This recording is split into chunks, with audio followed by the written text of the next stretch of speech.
तो विद्यार्थियों, इस आकृति को हम लोग आयत कहते हैं। जैसा कि 5-6 के मैथ की किताब में भी दिया, मैं पहले ही बताया कि मेरी स्टार्टिंग बेसिक नॉलेज से होगी, एकदम बेसिक, जो हर बच्चे जिस चीज को समझते हैं। यह आयत भी एक प्रकार का चतुर्भुज है, क्योंकि इसमें 4 भुजा दी हुई है।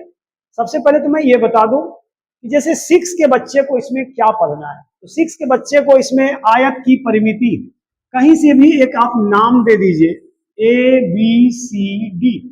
अब क्या है, इतना जोड़ इतना जोड़ इतना जोड़ इतना, इन चारों भुजाओं को हम जोड़ देंगे और ये बन जाएगा इसका परिमाप। अब क्या है कि मान लिया जाए ये 40 मीटर है और ये 30 मीटर है। अब मुझे इसका क्षेत्रफल निकालना है, तो आयत का क्षेत्रफल बराबर होता है लंबाई गुना चौड़ाई। तो हम यहाँ पे कर देते हैं 40 गुना 30। अब ये हो जाता है 4 तिया 12, इतना वर्ग मीटर हो जाता है। तो ये छोटा, यानी कि ये 5-6 तक के लिए तो ये सवाल बिल्कुल सही है। भाई 5-6 में ये सवाल है, भाई क्या है, तो आयत का परिमाप निकालना है। और आयत का क्या निकालना है, तो आयत का क्षेत्रफल निकालना है। तो क्षेत्रफल तो देख लिए, केवल इस लंबाई और चौड़ाई को गुना कर देने से आयत का क्षेत्रफल निकल जाता है। लेकिन जब मैं यह कहूं कि आयत का परिमाप निकालना है, तो आयत का परिमाप बराबर क्या होता है, तो 2 गुना लंबाई जोड़ चौड़ाई होता है। इस आधार पर यदि मैं यहाँ 2 रखूं, L का मान है 40 प्लस B का मान है 30, इस प्रकार 2 गुना 40 और 30 70, तो 7 दूनी 14, यानी 140 मीटर इसका परिमाप आ गया। तो ये हमने कहा कि ये सवाल चलेगा 5 और 6 तक। भाई 5-6 में हमको 2 ही चीज निकालना है, आयत का परिमाप क्या है, आयत का क्षेत्रफल क्या है, और क्या है कि आयत का कुछ गुण जानना है।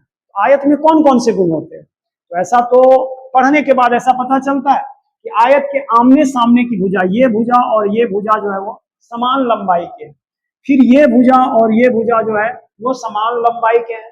इनके प्रत्येक कोण समकोण होते हैं और इनके दोनों विकर्ण बराबर होते हैं। ये है आयत। तो अभी हम लोग आयत के बारे में मैं फिर बता दूं कि कौन कौन सी जानकारी हमने 5-6 के बारे में ली। मैं अभी इसको कंपटीशन की दुनिया में लेके जाऊंगा यहां से, लेकिन जब तक आपको बेसिक नॉलेज नहीं रहेगा तब तक आप कुछ नहीं कर सकते। इसलिए सबसे पहले मैंने कहा 2 सवाल, एक है आयत का क्षेत्रफल। तो आयत का क्षेत्रफल बराबर होता है लंबाई गुना चौड़ाई। जो भी आपका लंबाई और चौड़ाई दिया हुआ है दोनों को गुना कर दीजिए, फिर आपका क्षेत्रफल निकल जाएगा। फिर मैं एक सूत्र यहां लिखा हूं कि आयत का परिमाप बराबर क्या होता है, तो आयत का परिमाप बराबर होता है 2 इंटू L प्लस B, 2 गुना लंबाई जोड़ चौड़ाई। ये लंबाई और चौड़ाई जो है वो ब्रैकेट के अंदर है, दोनों को जोड़ दीजिए और 2 से गुना कर दीजिए, ये इसका परिमाप निकल गया। तो ये 6 तक का काम आपका खत्म हो गया। लेकिन जैसे जैसे मैंने कहा सर स्टेप आगे बढ़ेंगे